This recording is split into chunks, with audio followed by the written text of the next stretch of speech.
Time with you is probably the most important thing we could do right now, so get that off the table. 4 weeks from today is Election Day, and we'll just take 2 minutes or 4 minutes to try to tell you why we think we should be re-elected to this position. Your small business people, the financial condition of the county, no tax increase for 5 years, AAA bond rating, a fully funded pension plan, the lowest debt service of any county in the surrounding area. That's the condition that we face, and a fund balance that exceeds 10% of our operating costs. That's the financial condition of Bucks County. 2, the quality of our programs, whether it be our Neshaminy Manor Nursing Home, whether it be our prisons, which actually get 100% rating, whether it be our emergency management right down the road in Ivyland. I think the quality of the county programs is very good. 3rd, the quality of life we have here in Bucks County. Be that the open space, and Northampton's been very active in preserving open space. In fact, it was a pleasure to work with supervisors recently preserving the Busher Farm and some other things here in Northampton. But throughout the county, over 20,000 acres of open space has been preserved with 2 voter referendums over the last period of time. Plus the quality of our community college, the quality of our libraries, the quality of life we all have here in Bucks County is just top shelf. And finally, I've had the real pleasure over the years I've been commissioner now to work with people like Mike Fitzpatrick, Jim Cawley, Sandy Miller, and now a good young partner, small businessman, Rob Lockery, bringing some new ideas, some new thoughts, and quite honestly, some new enthusiasm to the office of commissioner. So, in a nutshell, they're the reasons I think that we are asking for your vote, and hopefully you will consider doing that. Let Commissioner Lockery continue on. I think I took my 2 minutes. Well, you could tell just by listening to Charlie the foundation and the record that the county has. And I've been on this job, for those of you that don't know, about 9 months now. I was appointed when Jim Cawley became Lieutenant Governor. So in many ways, I'm running on other people's records, Charlie's, Jim Cawley's, and before him, Mike Fitzpatrick. And I'm extremely proud to be doing that and running with this team. We have a strong foundation. We have the right message. We have the right results and the right record here in Bucks County, and Charlie listed many of them. But we can't be complacent. We have to look at the future and what's going on and the things that we need to tackle and deal with, because these are very challenging times that we have.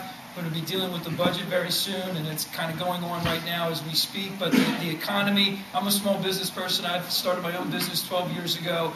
We've been struggling and trying to get through, as I'm sure many of you have over the last couple of years. And I think that's a new perspective, or a fresh perspective, that I'll bring to county government.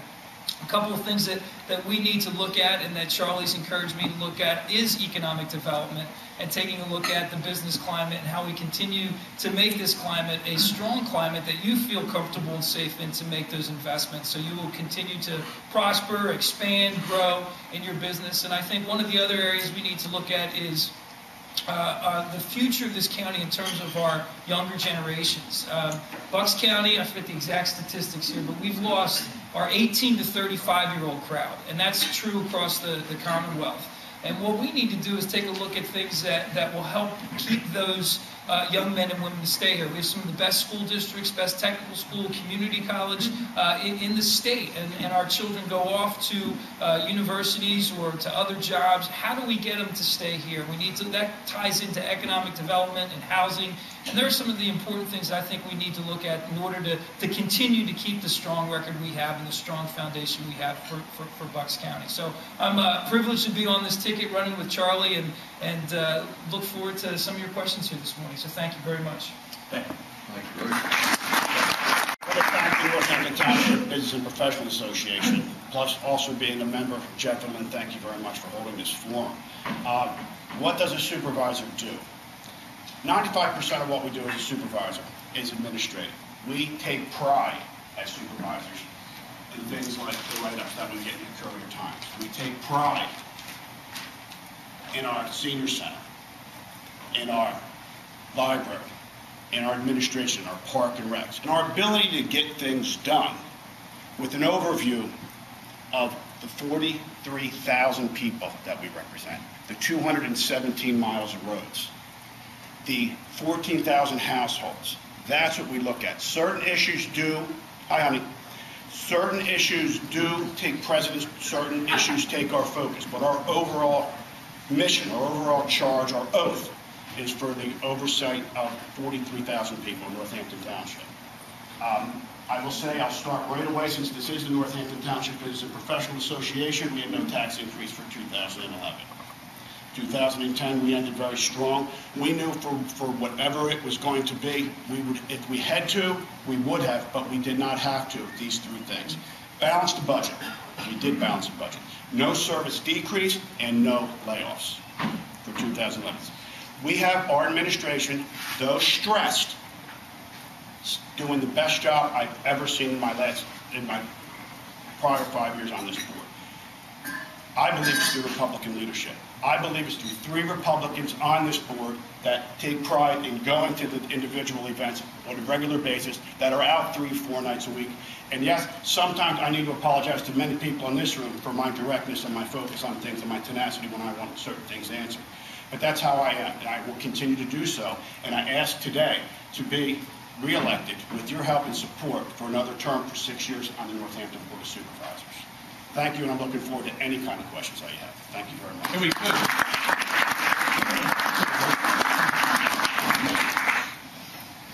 You know he has been doing a good job. The first thing he did was recognize his wife coming into the room.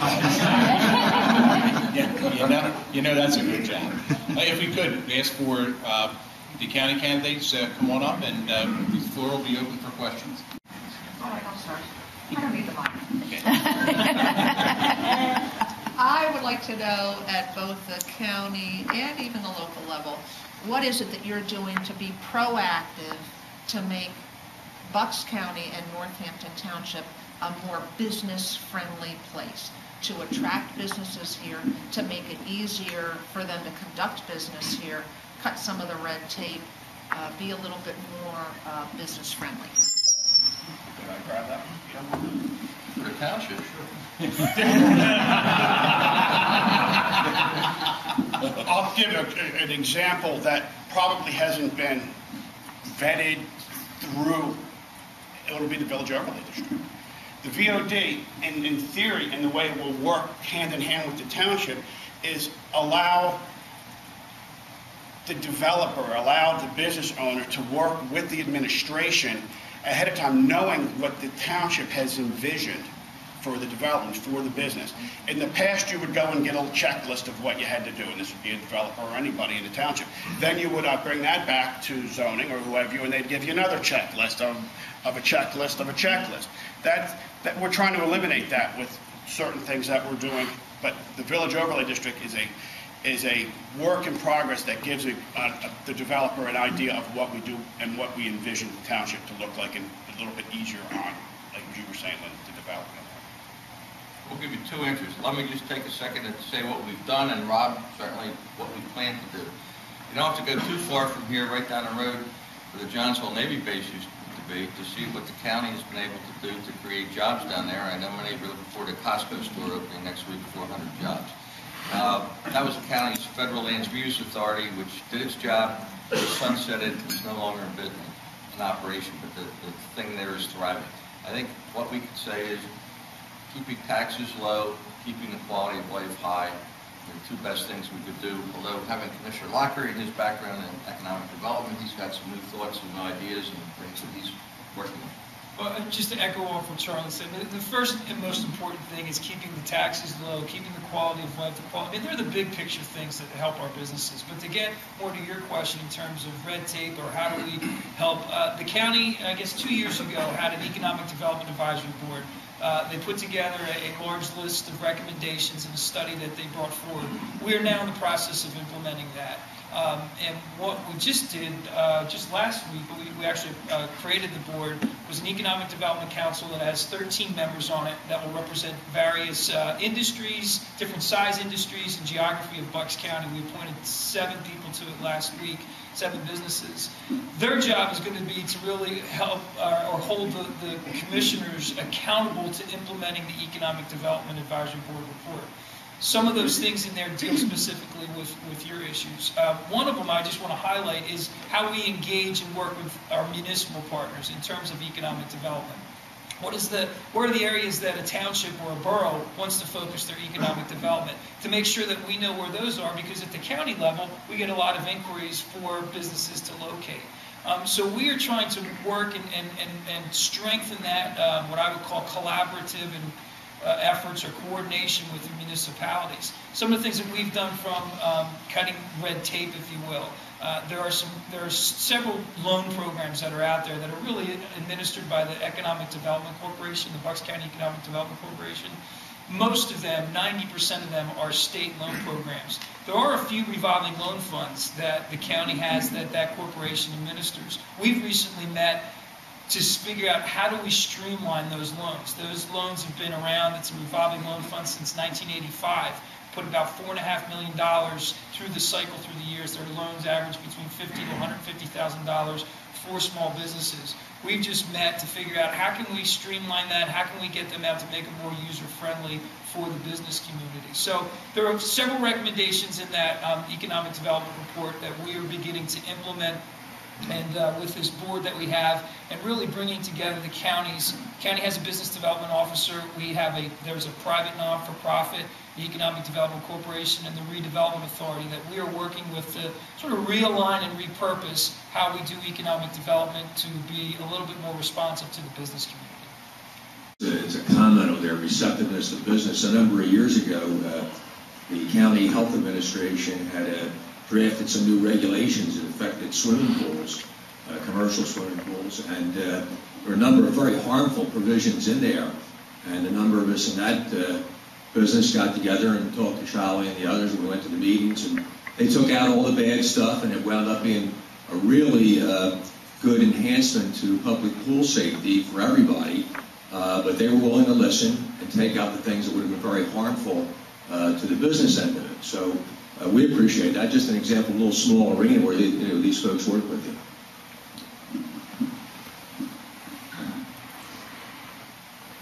All right, I have another one. We kind of talked about it the candidates kind of talked about it last month with the Democrats in terms of what are we doing to attract tourism to Bucks County. We are rich with history and, B&Bs and covered bridges and shopping and theater groups and all that. Seems a little wacky to me that the visitor center is in Bensalem and not, a little bit more centrally located. So, what are we doing to promote tourism in this? You talk about how wonderful Bucks County is. What are we doing to promote that to the outside world? Let me start and tell you why the center is where it is. First of all, I think it makes sense to have a tourist center near the Turnpike, I-95, Route 1, and Street Road. It used to be in Doylestown, and I can tell you the number of visitors has increased 20-fold or 50-fold there. It used to be on Swamp Road in Doylestown. So, secondly, we got that because we got a site to put that building on at no cost. Now, that site, if you know where that site is located, in front of Parks Casino, is a very valuable piece of property. That was given to the county to put that Convention Visitors Bureau there at no cost to the county. Parks Casino, I think, right now would like to buy that back, but we'll see how that goes. There's a 3% hotel tax that is collected. All of that revenue goes to promote tourism. And the Convention Visitors Bureau, in my opinion, do a great job. If you go to New York City, you see the buses with wraps saying, "Come to Bucks County." If you go to Baltimore, you see, "Come to Bucks County." Tourism is one of our best industries. In fact, many of you hopefully have taken advantage of things like the wine trail. We've promoted the Bucks County wine trail. Bucks County has more wineries than any county in Pennsylvania. Great wineries, as a matter of fact. And the tourism going to the wineries, spectacular. So the Convention Visitors Bureau has done, in my opinion, a very fine job promoting Bucks County, realizing that tourism is, in fact, one of our most important industries. The commissioners appoint half the members to the board of directors, and the members of the Bureau itself appoint the second half of the members to the board of directors. But that's why it's in Bensalem. That's where the people are. That's where the highways are. And to me, if you're traveling down I-95 or you go to Virginia, North Carolina, you don't drive 40 miles off I-95 to go to Convention Visitors Bureau. You go right next to I-95. To me, it makes a great deal of sense to have it in Bensalem. Just if I can build on that, just for one second. I chaired the Bucks County Historical Society and was on that board for seven years, which is the Mercer Museum, Font Hill, and Scruance Library. And during that time period is when we, if you haven't been up, I encourage you to go to the new edition that's on the Mercer Museum. But I was chair when we decided to launch that campaign. And I was on the advisory board at the Michener when they had a satellite camp facility in New Hope, if you remember where that was, near the New Hope Ivy Land Railroad. Anyway, my involvement with that, I really got to know firsthand how important marketing is for tourism. And putting those dollars, and I think that the county's done a good job at that. I know the Michener is very excited about the Uffizi, is I'm saying that right? The Uffizi collection coming in. It's one of the best collections of Renaissance art in the world, which will be coming in. I mean, it's a home run for the county.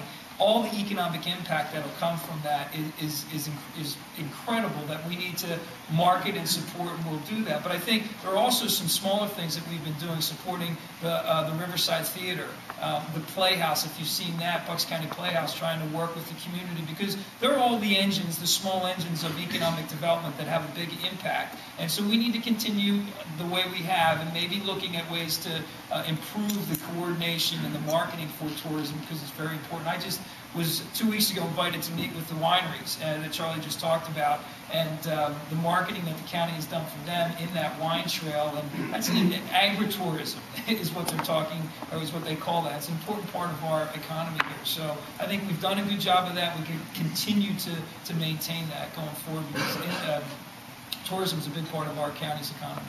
And they still have the satellite offices, Admiral Penner's Village, one of the small offices, one Upper Park. For honesty and integrity and confidence in government.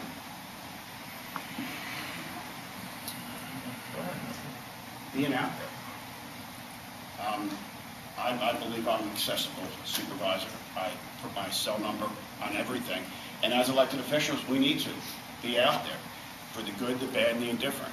The idea of communicating and compromising and all the platitudes that are used around election time, they can be there if you do take the time to communicate and really get into real issues versus sound bites and that type of a thing. Just really just trying to get out there and communicate with people. Go ahead, John. No secret that the office I'm running for has had some problems along those lines right now. And the best thing I think that we can do in our office is to be as absolutely transparent as possible. And that starts with making sure that the Bucks County Controller is in that office, audits that office, and the results of those findings are published online so everybody can see. So everybody will know within 6 months, a year and a half, whatever schedule the controller uses. And the controller is the one who ultimately uncovered the initial problems with that office. So our system did work exactly how it was designed to work. We had a financial controller look at the system and a Republican DA go after the problem.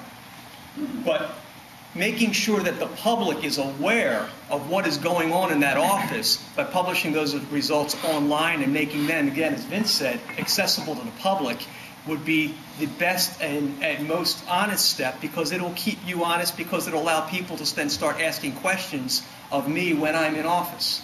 So I think that that is the most important thing, to operate with transparency and communicate directly to the public by putting those results online. Being involved as I am, I can tell you the number of complaints that people get. We always hear complaints. Sometimes it's good to hear about when government works. I want to make sure the commissioners know about a program that I think is working tremendously well, and that's the work release program at the prison. At Washington Crossing Park, I've seen firsthand what a group of people can do when they put 15,000, I think was the last number, maybe it's even higher, 15,000 of free labor into a facility, something that the state did not take care of well and does not take care of well. Understandably, with only 2 employees, your work has been tremendous. And it's a valuable result for the community. But what was really remarkable to me is the pride of the workers. They bring their families back. They show them what they accomplished. Several of them, because of their commitment last summer, received awards. They bring their families in to take pictures of them receiving an award. what a turnaround. And Charlie in particular, I know you started that before Rob was in, and I know Rob supports it. Please express the same to Diane, that this is a program that is really paying dividends, and both for the community and for the individual. So I just want to thank you from the bottom of my heart.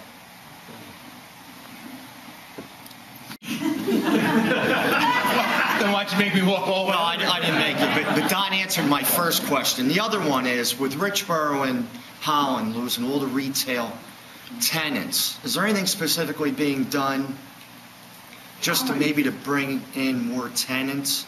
Because as you see, there's just more and more space. They're just disappearing. I'll take that in its two separate areas as they are.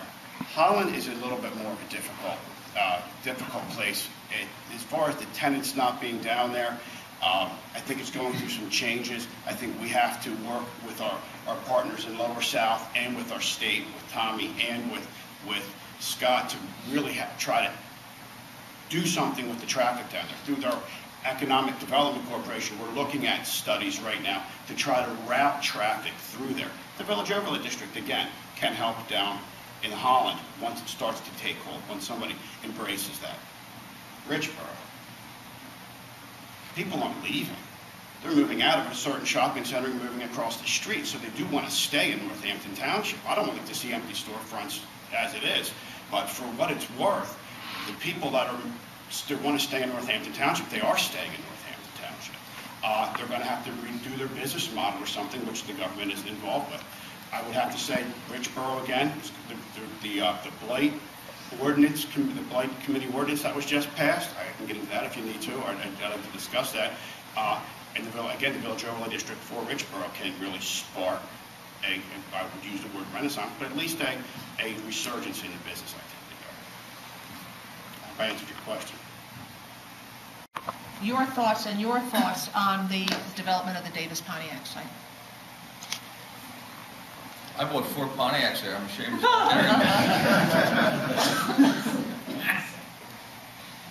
I, by law, cannot discuss it. At each of our meetings, as a conditional use hearing, we are reminded by our solicitor not to say anything at all about that.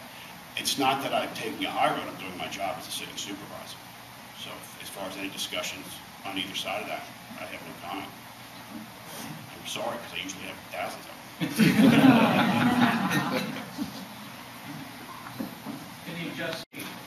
We will have public hearings.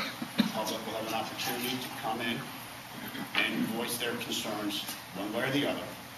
That will go tonight. It will go till we've satisfied the township's need to vent for, against, in or out.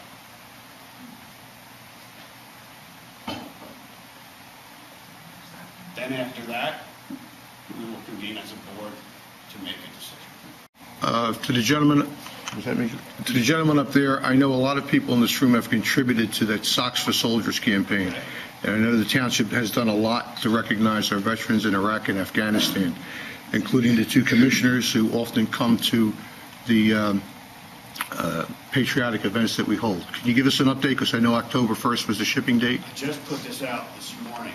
To date, we shipped 738 pounds of socks, which translates into 40 large boxes totaling 5,236 pairs of white boot socks at a cost of $600 to send to Kandahar province in Afghanistan. We were sponsored by, this is Kathy Crow for her son, Lance Corporal Daniel Crow. The mother's, you get a lot of nervous energy, and she wanted to do something positive for her son. So right now, it could be today or tomorrow, he's getting 40 boxes, toilet paper crates filled with socks, addressed directly to him through the U.S. Postal Service.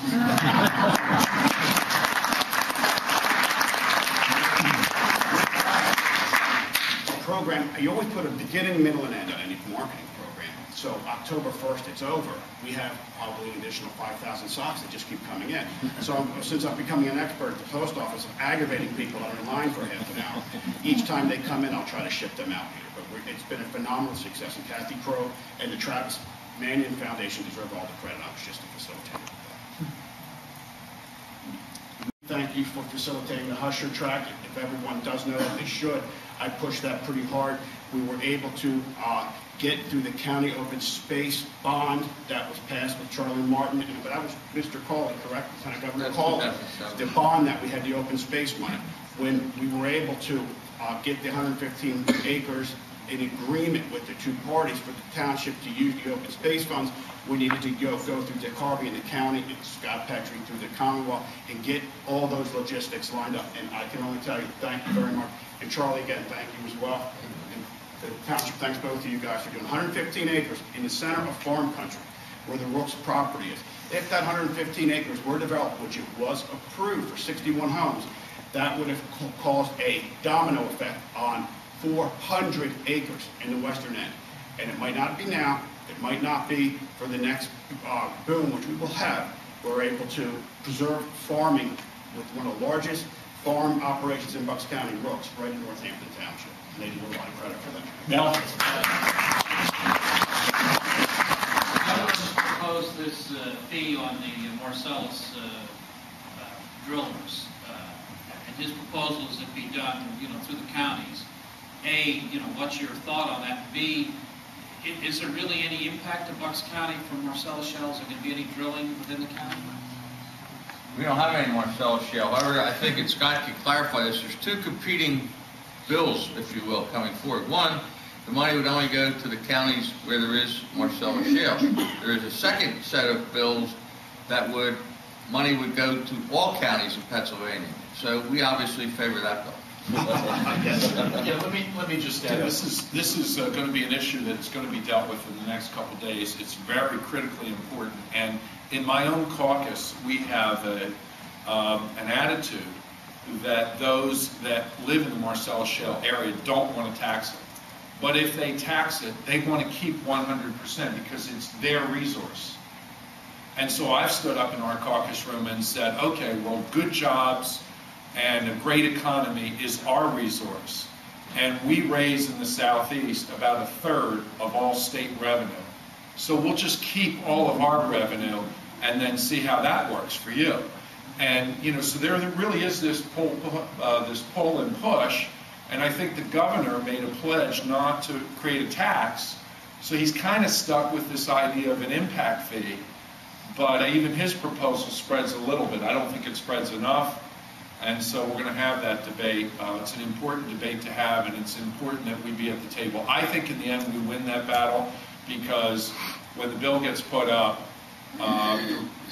members in the Southeast are going to unite on this issue and try and protect our environment and try and protect our state resources. So more to come. Thank you. No other questions. I would then like to thank everybody for coming out today and tell you that this is part of your Republican team. We asked for your support on Tuesday, November 8th. And I see one other question from Mr. Stewart. George, usually I'm here early and I'm able to thank all the business people for helping out Northampton Days this year again. A couple of things came up. We don't normally give away a free space or booth, but we did for the soccer program. Yes, thank you very much. And also, we've used the work release from the prison. I think this is our 3rd or 4th year, and those guys come in there and they do one heck of a job. And some of the same come back every year. I hate to say that, but I'd rather see them get furloughed or whatever you would call it. But it's unfortunate. But again, I want to thank all the business people for all the help that you guys give. You deserve a round of applause. Thank everyone for coming out today. Turn it back over to Lynn and to Jeff. We're done. Thanks for coming out.